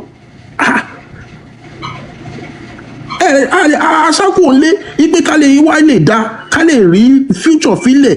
àwa hustle ní ìlú onílùú ká lè rí future filẹ̀ fún àwọn ọmọ wa ẹ̀yin olórí burúkú kan nítorí àtijẹ àti mu ẹ̀dẹ̀ fẹ́ kó bá gbogbo wọn wá nǹkan tí ò kàn wá ẹ̀ ń kó sí wa lọ́rùn wọ́n rẹ̀ ń ka kíní fún yín lójoojúmọ́ olórí burúkú yín ẹ̀ ní àwọn lárúbáwá ò mọ̀ Islam ẹ̀ ní jèrè àwọn lárúbáwá ò mọ̀ Islam àwọn tó ń gbé Islam wá wọn ò mọ̀ Islam èmi ò gbọ́ táwọn Yíbò sọ yẹn rí mi ì gbọ́ táwọn Yíbò sọ pé àwọn Israel ò mọ Christianity rí bọ́n ṣe Christianity tó àwọn ọ̀ràn tó ń ṣe ṣẹ̀ríà gan mi ì gbọ́ kàn sọ pé àwọn kinní kan ò mọ Islam rí ẹnu àwọn àfáà Yorùbá mo ti kọ́kọ́ gbọ́ wípé àwọn Saudi ò mọ Islam ẹ̀yin lẹ wá mọ Islam àbí akóṣìbérò gbogbo ẹ ṣe jàre MS bàbá ẹ má bínú pé mò ń ṣe pè mí ní ṣe pè mọ́ ọjọ́ mi ẹ ṣe. àsọtẹ́lẹ̀ ni babaláyé ti sọ fún wọn pé olórí burúkú ni wọn tó bá ti lọ kéwú ní Egypt àbí Saudi àbí Morocco báyìí tó bá padà sí Nàìjíríà ọmọ àmà ṣe wọ́n náà bàbá yẹn sọnù gbọ́ àwọn lectures yẹ pé wèrè ni wọn tó bá fi lè kú Nàìjíríà bá ti lọ kéwú ní Egypt báyìí wọ́n ti mọ̀ jẹun tó kọ́ wọn lẹ́kọ̀ọ́ lọ olórí burúkú ni wọn wèrè akóṣìbérò tó bá ti débẹ̀ báyìí sí wọ́n ti di alpha and omega àwọn ọmọ ọgbó Quran jù àwọn ọmọ ogun àdìtì jù àwọn ọmọ èyí tó da èyí tí ò da èyí sábàbù òzùlù èyí tó òzùlù èyí tó dọ̀ láàfù tó dọ̀ yìí tó ṣe gbogbo yàmàyàmà tọ́lọ̀ ń ṣàánú àjà yìí. ẹ kàlẹ́ gbogbo rẹ̀. ẹ kàlẹ́ akínyín. ẹ dákun àfáà ṣètò yẹn ti bọ́lẹ̀ mo fẹ́ béèrè kan lọ́wọ́ wọn ni. aláwọ̀ àìfọwọ́ àǹbí o ẹ̀yin àfáà ẹ̀ máa bọ̀ wọ́n ti rẹ́dì fún yín o.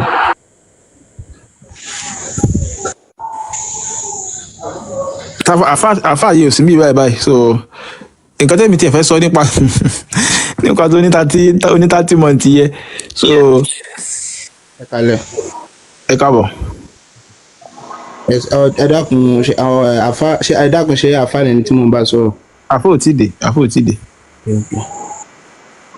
bàbá Ayọ̀dèjì. tó mo wà ń bí o gbogbo ilé mo fẹ́ buttress àti support nǹkan tí brother mi tó sọ̀rọ̀ last yìí tó ń sọ ni nítorí pé nǹkan mẹ́ta ni mo fi ipò yẹn ká gbé yẹ̀wò ìkíní ni wípé kí wọ́n tó gbé àti kìrìsìtẹ́nì Tájàyí Crowther tó bá wa gbé wá àti Islam kan tó gbé wá sílẹ̀ Yorùbá àti ní Ọlọ́run Elédùmarè tí kò sẹ́ni tó bá wa dúrí ó ṣe wá jẹ́ pé ìsìn làwọn ń bá àwọn tí ń ṣe ará ìlú wa tí ń ṣe ẹ̀yà wa àwa jọ ń du Ọlọ́run Elédùmarè àwọn ọ̀rọ̀ tí ò yẹ kó ṣe é sọ nígboro nìyẹn ìkíní nìyẹn ìkejì ni wípé ṣé tí n bá lọ sí China àbí India ṣé mo lè lọ máa kílèmù pé Ọlọ́run Elédùmarè ni Buddha àbí Hindu kò pọ́síbù olúkálukú ló ní nǹkan tiẹ̀ ọ̀rọ̀ yìí ṣe wá dogun pé olúkálukú àwọn àǹbára wa jà sí nǹkan tí ń ṣe tiwa ìkẹta ni wípé kọ́lọ́n lọ́ra ẹ̀mí olówó Èkó àti MS bàbá àtàkànbí tí ìbá ṣe tí wọn àpá kan wà tó yẹ pé a ti ń ro kíní lọ́kàn tipẹ́ àkọ́mọ́ platform tá a máa fi gbé yẹ̀wò ni torí ms ni mo fi download tiktok orí twitter nìkan ní social media but mo realize pé tí tábà kó ẹsẹ̀ àtàrà àtọwọ́ àti gbogbo ẹ̀ bọnú kíní yìí àwọn people ìkọkọ̀ máa wá take us for a ride ni ìgbà wo ni islam ṣẹ̀dé sílẹ̀ yorùbá tó wá di pé a lè claim ọlọ́run elédùmarè tí wá di Allah ẹ dákun tó bá jẹ́ pé that line nìkan la fẹ́ fi máa káńtà wọn ìyẹn ti tó because àti ní ọlọ́run elédùmarè kí Allah tó dé sílẹ̀ yorùbá ẹ ṣé mo sọ èyí mo mẹ́nu dúró.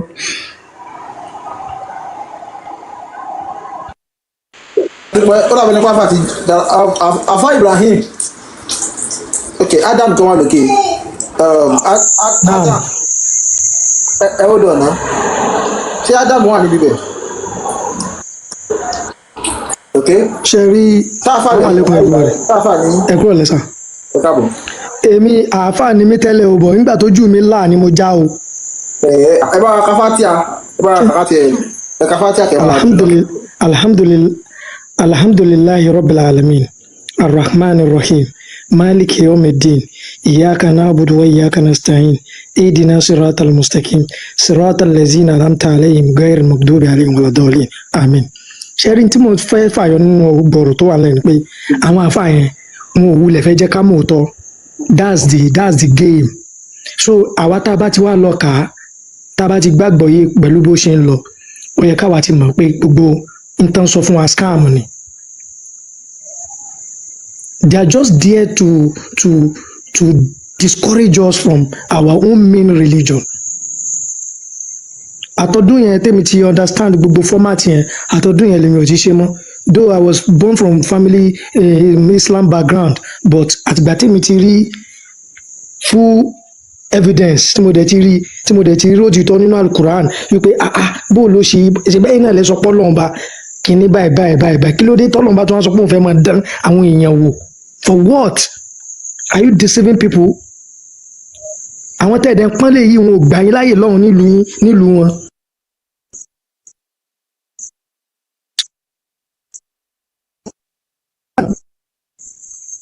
ẹ wo contribution tèmi lè fi sí nìyẹn wọ́n ti lost.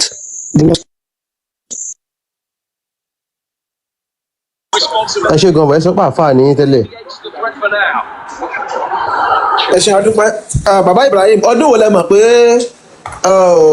aláwọ̀ kì í ṣe àṣàkí ayé àṣàkí ọ̀run tó máa ń tún fún inú fatia kí ni wọ́n ti máa ń sọ̀rọ̀ èyí pẹ́ àbẹ́ ẹ mọ̀ pé kì í ṣe kò sàn àṣàkí àti àjọkẹ́ nínú Quran bàbá Ibrahim ṣé ẹ ṣì wà ń bẹ̀ ẹni èsì bẹ́ẹ̀ Mike bàbá. ẹ ká lẹ́sà ẹ kó ètò. Yes sir. Firstly mo kọ́kọ́ fẹ́ dúpẹ́ lọ́wọ́ yín ni pé ètò tẹ́ gbé kalẹ̀ yìí ètò tó ń ṣàǹfààní fún èèyàn ni fún àwọn ẹ̀sìn àjòjì méjèèjì yìí kò sí tá àti ìṣẹ́nu ẹ̀. Ìyá mi wá láti ìdílé Muslim bàbá mi náà láti ìdílé ìṣẹ̀ṣe ní ìpìlẹ̀ wọn bọ̀ tí wọ́n wá gba Christian yẹn náà ti bí wa síta ti bá wọn ládẹ̀ tí ń ṣe bọ̀ àti ń ṣe méjèèjì bọ̀ ṣùgbọ́n àwa náà ti máa ń rò èmi gan ti máa ń rò tẹ́lẹ̀tẹ́lẹ̀ pé what are these things at least we went to school oríṣiríṣi experience láti ní kí ni ẹ̀sìn méjèèjì tó jẹ́ pé àwọn méjèèjì gangan náà ń bára wọn jà tó jẹ́ pé oríṣiríṣi ẹ̀sìn la ní ní gbogbo àgbáyé tó wá jẹ́ méjì yìí nìkan ló wá jáde ló wá sọ pé àwọn ni the real this thing a ti ń rí sí ẹ̀ tẹ́lẹ̀ ṣùgbọ́n láti ẹ̀ tí ọ̀rọ̀ ta lọ lọ́hùn wá ṣẹlẹ̀ tí mo gbọ́ yẹn gbogbo òun ló wá fún attention wá sí orí social media tó jẹ́ pé àwa ń go through àwọn nǹkan yẹn ó wá ń jọ mọ́ gbogbo nǹkan táwa ti ń rò tẹ́lẹ̀ gangan kó tó ti wá di pé mo wá come across sí page ms baba kí n tó wá máa listing since last year yẹn ni mo ti ń listing bọ̀ ni mo ti rí pé nígbà táwa ń school nígbà yẹn fatia yìí oníjọ́ tá a máa ń kà tó bá jẹ́jọ́ Tuesday ni àtijọ́ Friday a máa ń ka fatia yẹn lórí ìlà sí Muslim la máa ṣe òun la máa fi gbàdúrà wọlé school òun la máa fi close Christian all the days that is remaining from a Monday. So mo wò ó pé scam gidi ni àwọn kinní àwọn àfà tó wá wà ń bẹ̀gùn àwọn gan ni worst person torí the other side àti gbé the other side wò tí wọ́n gangan báyìí lálákatakítí tó jẹ́ pé èèyàn ò gbọ́dọ̀ sọ̀rọ̀ o lè ṣú o lè tọ̀ o fẹ́ ṣe báyìí wàhálà ni aláwọn ọ̀rẹ́ tẹ̀blík tó jẹ́ pé tó bá ń jẹun tó bá fi ṣíbí jẹun gan aráàmù ni. So what are these things ẹ̀yin àfà ẹ tẹ́tí kẹ́ gbọ́ ibi tẹ́ bá wà nílé lóko tẹ́ bá jẹ́ Yorùbá o torí ètò Yorùbá lélẹ́yìí àwọn Yorùbá gangan náà là ń tají tó bá yẹ pé lédè míì ní ẹ tó jáwọn alákatakítí a lè má bá ẹ sọ̀rọ̀ a lè má múra dìé ìwọ náà wàá ṣàyọwọ́ ọjọ́ kan ṣùgbọ́n ẹ̀yin Yorùbá àfà tẹ́ ń gbọ́ ẹ jọ̀ọ́ ẹ̀yin náà ẹ lọ ṣèwádìí yín dáadáa bọ́n ṣe ń sọ wọn ṣáà lè máa parọ́ báyìí tó bá yẹ Yorùbá tòótọ́ ni yín lò tó yẹ kẹ́ ẹ gbọ́ báyìí bá a ṣe ń sọ fún yín ẹ lọ gbé ìwé yín kẹ́ ẹ lọ yẹ̀ wò ẹ̀sìn yìí ẹ̀sìn àtọ̀húnrìnwá ni ẹ̀sìn lárúbáwá ni kò sí fún ọmọ Yorùbá rere bí mo ṣe wà yẹn sì tí mo wá láti background méjèèjì tí mo sọ yẹn mo ti wá confam nǹkan tó ń ṣe nílé wa gangan mo ti lọ rí o ò lè dédé ẹ̀ pé kó jọmọ ìdílé yẹn kó sọ nǹkan kó má rí gbà ń bẹ̀ ẹ má jà tanra wa jẹ ẹ̀yin kọ́ lẹ wá sọ fún wa pé Ọlọ́run Elédùmarè wà Ọlọ́run ti wà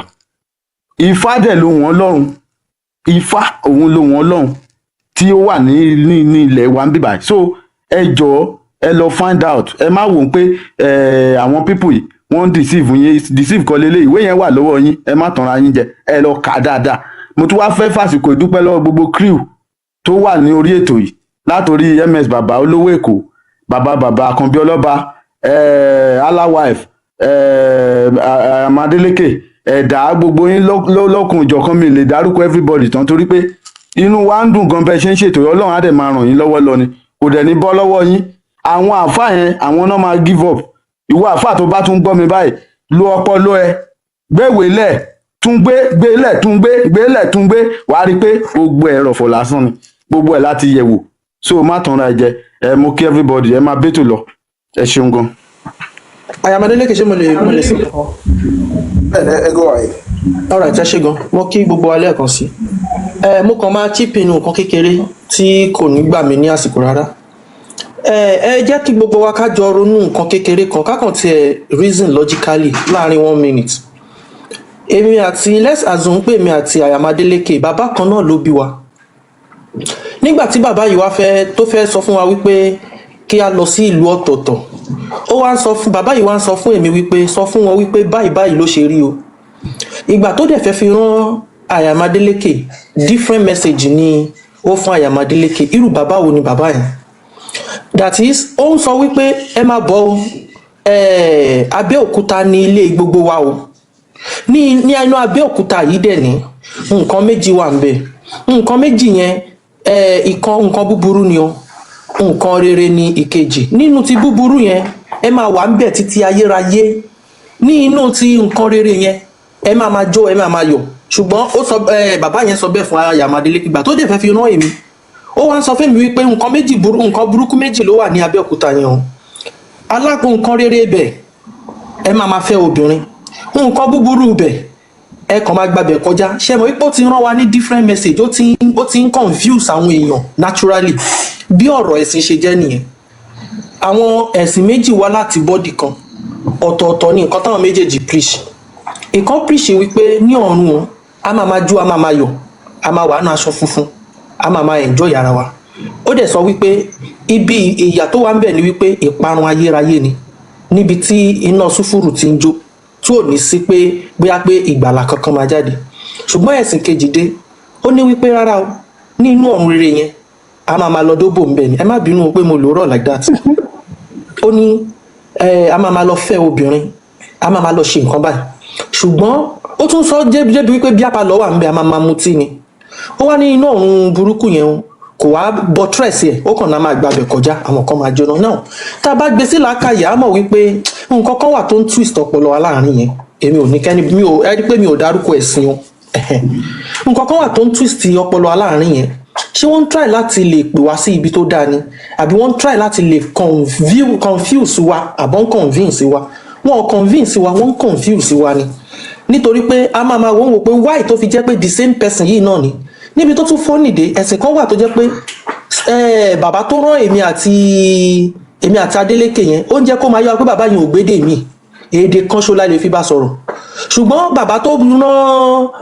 èmi tèmi ó sọ fún mi pé gbogbo èdè lòún gbọ́ ǹjẹ́ kò ti confuse àwa ọmọ fúnra wa dépò tá a ti ẹ̀fẹ́ wá lọ bá àwọn tá a tún máa tún ṣe kí n tá tún máa sọ fún so gbogbo àwọn nǹkan wọ̀nyí ní adẹ̀rí pé the same body dẹ̀ ni tó tá a bá gbé sí làákàyè ó yẹ káwa náà ronú wípé what is really going on ó dà ẹ jẹ́ ká tún wá gbé sẹ́gbẹ̀ẹ́ bàbá mi tí bàbá èmi àti Àyàmádélékè yìí tó sọ pé wá láti tó rán wa látàbẹ́òkúta yìí àwọn bàbá kan ti wá kó tó dìgbà yẹn àwọn bàbá yẹn ò dẹ̀ rán ọmọ wọn lọ sí ibòmíì bàbá kò dẹ̀ sí pé bóyá pé yẹn ẹ lọ sí bíbáyìí kó lọ ṣe lọ sí ìbáyìí kó lọ pè wọ́n wá that is there were many religions before Abrahamic religion kí ló dé táwọn yìí ò fi tipátipá gbé ẹ̀sìn fún èèyàn kí ló dé táwọn yìí ò fi tipátipá kan sọ wípé ó gbọ́dọ̀ gbà ńlá ni ẹ dẹ̀ lọ wo éèjì ìkan nínú àwọn ẹ̀sìn yìí òun ò tiẹ̀ tí pẹ́ rárá ṣùgbọ́n òun ló wá dé kẹ́yìn tó wá sọ wípé òun gangan ni ẹ̀sìn tí supreme being tàwọn tó believe lé lórí nígbà tá a bá ti ń ṣe báyìí láàrin ara wa let's now assume wípé bàbá tèmi ó bí ọmọ mẹ́ta àwa ń ṣe ẹ̀sìn kan náà àmì à ń ṣe ẹ̀sìn ọ̀tọ̀ọ̀tọ̀ that means pé family ti dàrú already torí wípé ìkọ́ntẹ̀ ti sọ wípé tó o bá ti ṣe báyìí o ò gbọ́dọ̀ bá wa ṣe so you see all this kind thing ó máa make sure wípé ó máa dá wàhálà sílẹ̀ in one way or the other ó yá ká tún wá lọ sí nípa culture ǹjẹ́ ẹ̀sìn kan wà tó jẹ́ wípé kò ní gbé culture ẹrú ẹ jẹ́ ká lo example kan ẹ lọ wo ìtàn Adam and Eve sorry ọmọ ọdún mélòó ni mi ò sọ̀rọ̀ Adam and Eve báyìí ọmọ ọdún mélòó ni meat tó gbé Adam and Eve jáde ọmọ ọdún mélòó ni meat yẹn ṣe mọ̀ pé àwọn meat yìí náà wọ́n ní èjì ara wọn àwọn àzìntàn ti kọ́ sílẹ̀ ọmọ ọdún mélòó ni meat tó gbé Adam and Eve jáde meat ti jáde before then bámbám lára wọn ni meat ọ̀dẹ àwọn kí náà pè àwọn Egypt meat ilẹ̀ Yorùbá so a lot of things like that tó ti jáde kó tó di wípé meat àwọn Abraham and Eve jáde ṣùgbọ́n táwọn ẹlẹ́sìn bá máa sọ wọ́n á sọ wípé ńlá o ìyẹn ló wà well constructed ó mú ọpọlọ dání ju èyí tí wọ́n kọ ní ilẹ̀ títí wọn lọ àwọn problem tá a máa ní tá a bá continue ẹ̀yin tẹ́ ń ṣẹ̀sìn mi ò ní ẹ má ṣẹ̀sìn o ṣùgbọ́n ẹjá máa fi ìjọmọlúàbí ṣe ẹ̀sìn ká má ta ìran wa lọ́pọ̀ ká má ta ìran wa ní nǹkan ohun ẹ̀yà ọ̀pọ̀ náà ni tẹ́ bá ti ta ìran wa ní ọ̀pọ̀ kò sẹ́ni tó fẹ́ gbà tó bá yẹ pé bí wọ́n ṣe ń ṣe nìyẹn kó jẹ́ pé ifá kan tẹ̀ package ẹ̀ tàbí nǹkan tá a believe lé ní ilẹ̀ Yorùbá ká package ẹ̀ ká gbé lọ sí àwọn ìlú míì náà ṣé ẹ mọ̀ wípé báwo ni ṣé àwa náà máa sọ lé náà máa sọ wípé ẹ̀sìn tí supreme being tó gbà nìkan nìyẹn ẹjá máa fi pẹ̀lẹ́pẹ̀lẹ́ ṣe mo kàn ń pè wá sáàkíyèsí nítorí mo rí wípé majority àwọn ẹlẹ́sìn ń sin iye nǹkan tó wà níṣe náà tún ti ń dorí ẹ̀ kodò náà tún máa sọ pé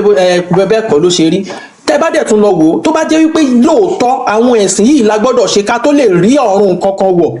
that means pé supreme being tẹ́ ń preach fún wa ó senseless as in ó tún wà self-centered tí ò bá jẹ́ bẹ́ẹ̀ ni ok ó ṣe jẹ́ wípé ilẹ̀ wa lẹ́sẹ̀ gbé wá ní iyí èwò kò tí pé ṣé ẹ mọ ìgbà tí ilẹ̀ Yorùbá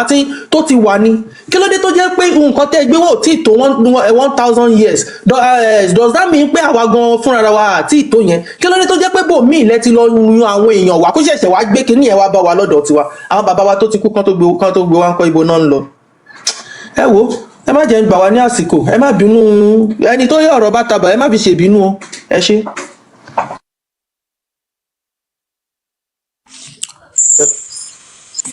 ọtí gbogbo lé ẹ máa sọ̀rọ̀ nísìnyí ṣé àti ẹ̀rí bí tí kíní ẹ̀rọ ti takora wọn ni pé tẹ́ bá lọ ka ìtàn Adam and Eve bí gẹ́gẹ́ bí Adam àti Àwáwù gẹ́gẹ́ bí Quran ṣe gbé wá ẹ fi máa mọ̀ pé copy and paste ni tí wọ́n bá fẹ́ lọ kà á náà àǹfààní wẹ̀yìn náà ẹ lè lọ search ẹ̀ ẹ lè bẹ̀rẹ̀ lọ àwọn apọ̀dà àfà yẹn pé kí wọ́n sọ fún yín tí wọ́n bá táwọn afábà fẹ́ sọ fún yín according to Islam wọ́n máa ní pé ìgbà tí Adam and Eve fẹ́ bímọ ó bí ọkùnrin kan ọ̀tọ̀ fẹ́ bí Cain ó bí lọ́kùnrin kan obìnrin kan ọ̀tọ̀ fẹ́ bí Abel náà ó bí lọ́kùnrin kan obìnrin kan ọkùnrin kan so ẹ wá bí wọ́n léèrè pé ó wá bí wọn lọ bẹ́ẹ̀ ní ìbejì but according to their nǹkan tó kọ kalẹ̀ àkọsílẹ̀ wọn orúkọ obìnrin yẹ kò sẹ́ni tó mọ orúkọ obìnrin yẹ ṣùgbọ́n orúkọ tí ìwé àkọ́kọ́ ti reference pé Cain and Abel náà ni ó náà ni Quran reference lọ so kò síbi tí wọ́n fẹ́ wà lọ wọ́n kàn wá lọ fún yín pé ìbejì ni wọ́n so tó bá ti dárúkọ pé Cain lélẹ̀ wọ́n á ní pé àti obìnrin rẹ̀ Abel lélẹ̀ àti obìnrin rẹ̀ so àtàwọn mẹ́tọ̀ tún bí àti obìnrin rẹ̀ ni wọ́n máa kọ sí so ebi tẹ́tí máa tẹ́yìn gan bá fọ ọkàn bá àwọn nǹkan yẹn lọ ẹ máa wò pé gbàtẹ́ sọ pé ìbejì ni wọ́n bí tí àkọ́kọ́ dẹ̀ sọ pé ọkùnrin méjì ni wọ́n bí táwọn dẹ̀ reference orúkọ wọn straight forward tá everybody mọ̀ tí yín tẹ̀ sọ pé ìbejì ni wọ́n bí ó ṣe jẹ́ pé orúkọ táwọn yẹ reference ọkùnrin ibi ẹnìkan lẹ́yìn náà mọ̀ ẹ̀ mórúkọ obìnrin tí wọ́n ṣe Mohammed ò rántí gbórúkọ obìnrin yẹn wá lọ́tọ̀dọ̀ tí wọ́n ní àbí báwo ni ìtàn yẹn ṣe jẹ́ so ẹ ti máa mọ̀ kí wọ́n kàn ṣe copy and paste sí àwọn kìíní yẹn lásán ni so bàbá dúró ẹlẹ́ ṣí gbogbo yín. mo kí everybody gbogbo lé bàbá mo kí sàn ẹ kú àkàrọ amadélété bàbá ms bàbá ẹ ṣe o ẹ kú kó lè dà pẹ̀lú gbọlọ ilé àtọ̀nà tí yín náà kò ní bàjẹ́ láṣẹ Èdùmàrè ṣẹ́rẹ́ àní sọ̀rọ̀ tán láṣẹ Èdùmàrè torí báwa náà tó ṣe ń rí èmi náà kàn tún máa gbọ́ àwọn èèyàn wá níyànjú ni ẹni tó bá lè máa ṣe screenshot ẹni tó bá lè máa copy link náà kó máa copy ẹ̀ kó máa send ẹ̀ sáwọn tó bá súnmọ́ pé jẹ́ kí n máa upload ẹ̀ sórí status ẹ̀ kó máa upload ẹ̀ nǹkan tí mo máa pè yà zàwí awareness fáwọn tí ò tí gbọ́ torí nǹkan mo ṣe máa ń tún sọ nǹkan ti ṣe àwọn èèyàn wa jìnnà nǹkan ti ṣe àwọn èèyàn wa ó ti ṣe àwọn èèyàn wa jìnnà torí mi ò mọ̀ bóyá àwọn ò lè kọ́ ni àbí wọn ò mọ nǹkan kà torí wọ́n gbé nǹkan sílẹ̀ báyìí tí wọ́n bá ti ráyè láti lọ kà wọ́n tún kà ní ìbò wọ́n tún tú sí Yorùbá sẹpẹ yìí máa adẹ tún fọ ọdẹ sáwọn tó tún jẹ àáfàá tó tún jọ rẹ sí wa pé ó yá dìfẹ́ǹdì kìíní yìí tó náà dẹ̀ tún sọ pé bẹ́ẹ̀ ló ṣe rí àmì àwọn àáfàá tó ti wá síbi ìgbà tó yẹ pé nǹkan tẹ̀ ń kà yẹn kò sí tó takò pé irọ́ ni wọ́n á ní bẹ́ẹ̀ ló ṣe rí wọ́n á tún máa wá evidence tó yẹ pé evidence tó tún wá yẹn náà yóò tún máa padà tún bú wọn lọ́wọ́ tún máa bú wọn lẹ́sẹ̀ ni ṣé ká sọ pé a lè dá ronú àwọn yẹn ò lè dá ronú ni àbí àáfàá mi sọ pé òní wọ́n ń tẹ̀lé because kí ni ó máa ń bọ́dà mind mi ni pé tó fi mọ́ àwọn tó tún jẹ́ haúsá gan mo tún béèrè lọ́wọ́ wọn ni pé yes pé bó tún ṣe rí nìyẹn pé yes ọlọ́run sọ pé ọlọ́run sọ pé ní ọ̀dọ̀ tí wọ́n ní o táwọn èèyàn tí kódà wọ́n ti sọ Ubangiji nù tipẹ́tipẹ́ Allah náà máa ń pè wọn ò mọ Ubangiji gan mọ́ wọn ò mọ history wọn mọ́ tẹ́lẹ̀ àti wọn ẹlòmíì bá ń sọ pé history tó bá ń sọ̀rọ̀ pé Odùduwà àmọ́ if you talk about Odùduwà àbọ̀ ọ̀rọ̀ ìtàn ìlú tiẹ̀ gan ẹni tó jẹ́ first Hausa man gan ò tún mọ̀ ò ṣe history tiẹ̀ débẹ̀ mo tó bá fẹ́ sọ ìtàn bí Ádámọ̀ gbogbo ẹ̀ a lè jọ jókòó báyìí kó máa sọ gbogbo ìtàn yẹn lórí lẹ́yọ̀ kọ̀ọ̀kan kó máa sọ but story tiẹ̀ gangan kò mọ̀ rárá and third àwọn ẹ̀yin tẹ́ bá tún jẹ́ actor and actress tẹ́ bá wà bíbá ẹ tẹ́ jẹ́ ojúlówó ọmọ Yorùbá ẹ jọ nítorí tọlọ́run mo bẹ̀ yín ni ẹ lọ ṣe àtúnṣe sí àwọn ẹ̀rọ kọ̀ọ̀kan tíró àwa yìí ta wò dàgbà ẹ lọ ṣe àtúnṣe ẹ lọ ṣe síbẹ̀ torí ẹ jẹ́ ká mọ̀ àwọn tó wọlé sí ìṣọ́ bí wọ́n ṣe ń kọ́mẹ́ǹtì lábẹ́ comment section ojú bẹ́ẹ̀ dẹ̀kọ́ ló yẹ kán fi máa wò bó ojú nǹkan tẹ́yìn fi ń act movie lójú táwọn náà fi ń wò tí ó dẹ̀ rí bẹ́ẹ̀ bàtà àtúnlọ ń ṣe findings imagine pé bàbá mi tó jẹ́ mùsùlùmí gan mo tún padà sọ wọn pé mo fẹ́ ṣe ojúbọ Ògún o tẹ́lẹ̀ mo bá ti padà sílé o bàbá yẹn ní pé kò sí wàhálà kódà ó yà mí lẹ́nu pé wọ́n lè sọ pé kò sí wàhálà wọ́n ní nǹkan táwọn ṣe ń dìlé wa náà tẹ́lẹ̀ nìyẹn tí wọ́n bá sọ pé ó fẹ́ máa ṣe pé ká tún máa ṣe ọdún ẹ̀ lẹ́ẹ̀kan lọ́dún kò sí wàhálà ó lè bẹ̀rẹ̀ padà that means pé àwọn bàbá yẹn gan wọ́n kàn gba kínní yẹn gbogbo àtẹ́wẹ́ pé mi náà ti ṣe screen recording mo ti ń copy líǹkì àwọn ms Àkànbí Ọlọ́ba mo ti ń copy líǹkì yẹn mo ti ń save video mo ti ń send ẹ̀sìn àtàwọn tó súnmọ́ mi àwọn náà ti ń understand pé àsọ̀rọ̀ nǹkan báyìí ló wà nínú nǹkan báyìí táwọn ó dẹ̀ tún pa aláfa tẹ́mi ó dẹ̀ tún máa pa aláfa pé kí wọ́n bá ṣàdúrà kí wọ́n bá ṣe sàrà fún girama mi láìmọ̀ pé kò sí eyín kankan bẹ̀ ìtàn lásán là ń ká àdẹ̀ waste owó dànù sórí nǹkan tó yẹ